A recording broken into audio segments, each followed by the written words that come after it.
Hello friends, today we are going to talk about thyroid disorders.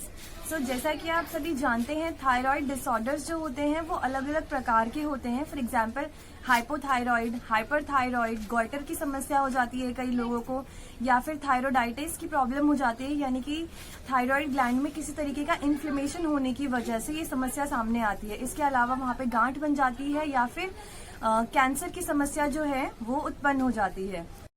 So friends, आज हम कुछ ऐसे आसन और प्राणायाम के बारे में चर्चा करने वाले हैं जिनका अभ्यास करने से आप थायराइड डिसऑर्डर्स में बहुत ज्यादा लाभ पा सकते हैं। तो ऐसे आसन जिनका अभ्यास करने से आपका जो नेक रीजन होता है वो स्ट्रेच होता है या फिर वो प्रेशराइज होता है, तो उन आसनों का अभ्यास जो होता है वो थायराइड डिसऑर्डर्स में हेल्पफुल होता है, क्योंकि जब आपकी नेक जो है वो स्ट्रेच होती है या फिर प्रेशराइज होती है, उस पर दबाव क्रिएट होता है, तो वो हमारे थायराइड ग्लैंड को स्टिमुलेट करता है और वहाँ पे ब्लड सर्कुलेशन इम्प्रूव होता है और थायराइड ग्लैंड की फंक्शनिंग जो है वो इम्प्रूव होती है। सो फ्रेंड्स, अर्ध चक्रासन, अर्ध उष्ट्रासन, भुजंगासन, मत्स्य आसन, हल आसन, मार्जरी आसन, ये ऐसे कुछ आसन हैं जो हमारे नेक रीजन पे एक अच्छा खिंचाव उत्पन्न करते हैं, वहाँ पे एक अच्छा दबाव उत्पन्न करते हैं। सो इन आसनों का अभ्यास जो है थायराइड डिसऑर्डर्स में बहुत ज्यादा हेल्पफुल होता है। जहाँ तक रही प्राणायाम की बात, तो प्राणायाम में भी हमें उन प्राणायाम का अभ्यास जो है अधिक लाभदायक होता है जो हमारे थायराइड ग्लैंड को स्टिमुलेट करते हैं, उनकी फंक्शनिंग को इम्प्रूव करते हैं।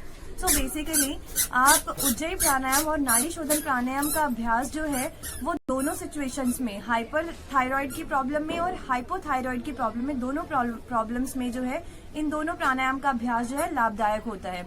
उज्जयी प्राणायाम के अंतर्गत क्या होता है कि जब आप उज्जयी प्राणायाम का अभ्यास करते हैं तो यह हमारे थायराइड ग्लैंड को स्टिमुलेट करता है, वहाँ की फंक्शनिंग को इम्प्रूव करता है और जो हमारा थ्रोट रीजन होता है उसको रिलैक्स यानी कि कामनेस प्रोवाइड करता है वहाँ पे।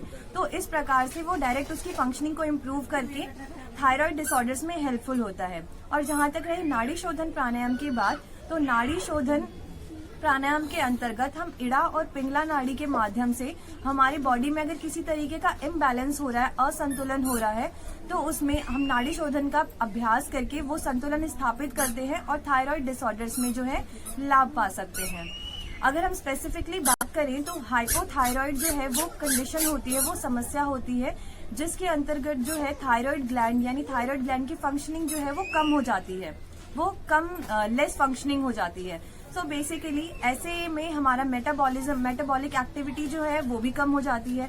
तो ऐसे में अगर आप सूर्य भेदन और भस्त्रिका प्राणायाम का अभ्यास करेंगे तो वो बहुत ज्यादा लाभदायक सिद्ध होता है, क्योंकि यह हमारे मेटाबॉलिज्म को बढ़ाते हैं और मेटाबॉलिज्म बढ़ने की वजह से बॉडी में जो है एक बैलेंस यानी एक संतुलन की स्थिति स्थापित होती है।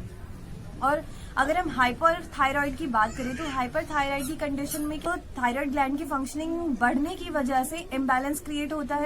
सो फ्रेंड्स, ऐसे सिचुएशन में हमें कूलिंग प्राणायाम्स जो होते हैं उनका अभ्यास करना चाहिए, जो हमारी बॉडी को जो है कामनेस प्रोवाइड करते हैं। तो कूलिंग प्राणायाम के रूप में आप शीतली प्राणायाम, शीतकारी प्राणायाम और चंद्रभेदी प्राणायाम का जो है अभ्यास करेंगे तो बहुत ज्यादा आपके लिए लाभदायक होगा।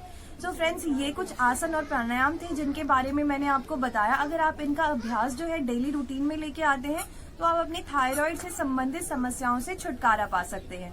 फ्रेंड्स, अगर आप इन आसनों की और प्राणायाम की क्रियाविधि के बारे में जानना चाहते हैं तो मैंने डिस्क्रिप्शन बॉक्स में लिंक मेंशन किए हुए हैं, आप वहां जाकर इनकी क्रियाविधि के बारे में जान सकते हैं और इन आसन और प्राणायाम का फायदा उठा सकते हैं। सो बेसिकली अगर आपको ये वीडियो अच्छी लगी हो और आप इसी तरीके के वीडियोस का अपडेट चाहते हैं तो हमारे चैनल के साथ जुड़े रहें।